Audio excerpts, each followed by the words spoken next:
मूल से हम क्या मतलब निकालें? Thank you. देखिए, मेरी समझ ये है कि मूल हमारे जो शास्त्र हैं वो तो वेद हैं, वेद पुराण।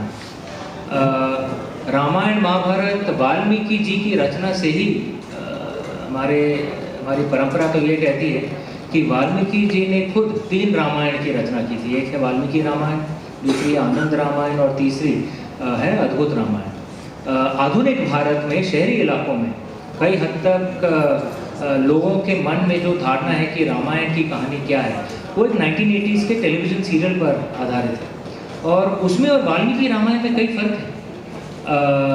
उदाहरण के रूप में जैसे जो लक्ष्मण रेखा जो दर्शाया गया है टेलीविज़न सीरियल में, वाल्मीकि रामायण में लक्ष्मण रेखा के बारे में कुछ चर्चा नहीं। ये एक वैसे एक छोटा सा उदाहरण है, ऐसे कई उदाहरण और रामानंद सागर जी ने भी जिस टेलीविज़न सीरियल की रचना की थी और उसे फिर से प्रसारित किया गया था लॉकडाउन युग में, उसमें भी उन्होंने फ़र्क तो किया था, लेकिन कुछ कंट्रोवर्सी नहीं है। अलबत्ता लोगों को एक्चुअली पसंद आई। मेरा मानना है कि देखिए, अगर आप कुछ भी काम करें श्रद्धा से करें तो वो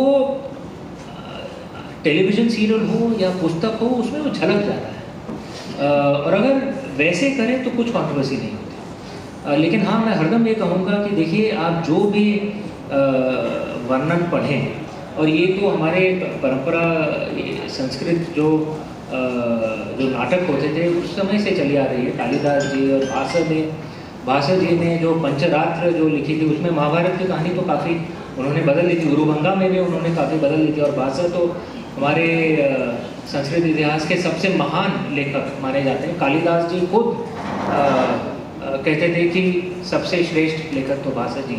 तो ये परंपरा हमारे भारत में तो रही है, लेकिन हाँ, मैं हरदम ये कहता हूँ कि आप जो भी पढ़ें, अगर अवसर मिले तो मूल जो शास्त्र है उसे ज़रूर पढ़ें। और मैं हरदम हर किसी को कहता हूँ कि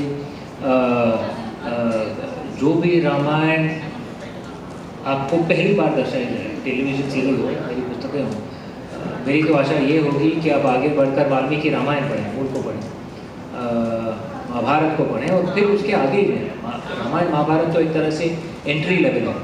आगे तो आरण्यक हैं, ब्राह्मण हैं, पुराण हैं और सबसे ऊपर ग्रेजुएशन लेवल पे तो वेद और उपनिषद है। तो पूरा एक लाइब्रेरी है हमारी परंपरा, सबको पढ़ें और जितना सीख सकते हैं सीखें।